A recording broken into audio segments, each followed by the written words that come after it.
Bonjour, je suis ravie de continuer cette série « Ensemble, c'est tellement mieux ». Et tout au long de cette semaine, nous parlons de la communion fraternelle, comment la vivre, comment persévérer dans la communion fraternelle. Ce matin, le verset que je vous propose se trouve dans Romains 12. Il y a beaucoup de versets dans Romains 12 qui nous parlent de la communion fraternelle. Romains 12, c'est le verset 15 qui va nous intéresser. « Réjouissez-vous avec ceux qui sont dans la joie, pleurez avec ceux qui pleurent. » Ce verset paraît être du bon sens, non? Bien sûr, nous allons nous réjouir avec ceux qui se réjouissent et pleurer avec ceux qui pleurent. C'est de l'ordre de la bienséance que de ne pas prendre un fou rire en plein obsèque et ne pas faire une tête d'enterrement quand on est dans un mariage. Mais franchement, est-ce que ce verset est si facile à vivre? Là, d'emblée, je vois deux difficultés majeures. La première, c'est ce décalage qu'il peut y avoir. Il m'est arrivé d'avoir dans mon agenda des coïncidences assez difficiles à vivre. Être un jour à des obsèques d'une jeune maman de 24 ans, décédée juste une semaine après avoir mis au monde un bébé magnifique, et de voir, le lendemain, célébrer le mariage d'une jeune femme du même âge, une fille de mes amis. Et ce verset me venait à l'esprit et j'avoue avoir dit au Seigneur, c'est trop difficile. Je ne peux pas être schizophrène, je ne peux pas avoir deux cœurs, je ne peux pas avoir des sentiments opposés qui cohabitent là en moi.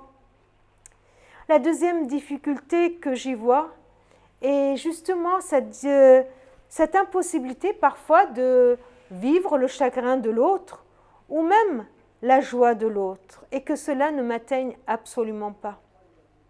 Comment vivre la communion fraternelle en nous réjouissant avec ceux qui se réjouissent, en pleurant avec ceux qui pleurent?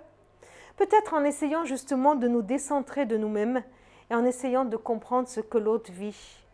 Remarquons que Paul parle d'abord de la joie.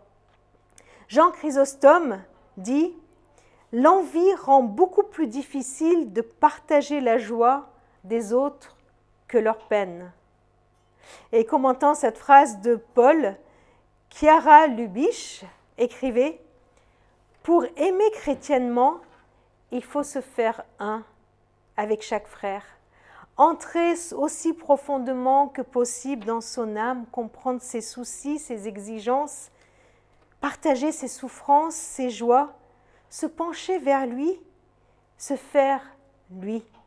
D'une certaine manière, se faire l'autre. Voilà la communion fraternelle. Voilà l'appel de Christ. Jésus, lui, s'est fait homme.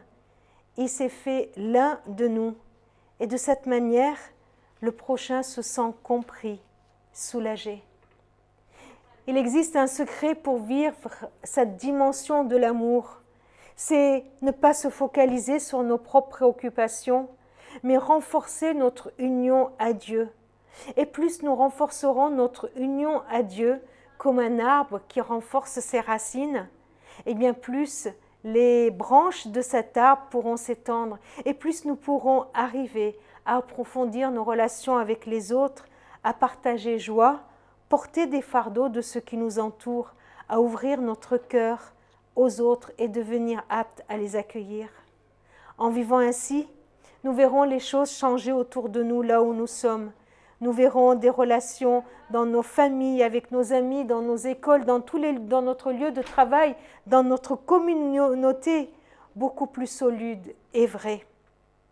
Seigneur, tu vois comme il est difficile de nous réjouir avec ceux qui se réjouissent et de pleurer avec ceux qui pleurent.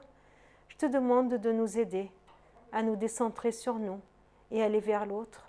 Merci parce que tu l'as fait. Merci parce que tu as quitté ton ciel pour nous joindre.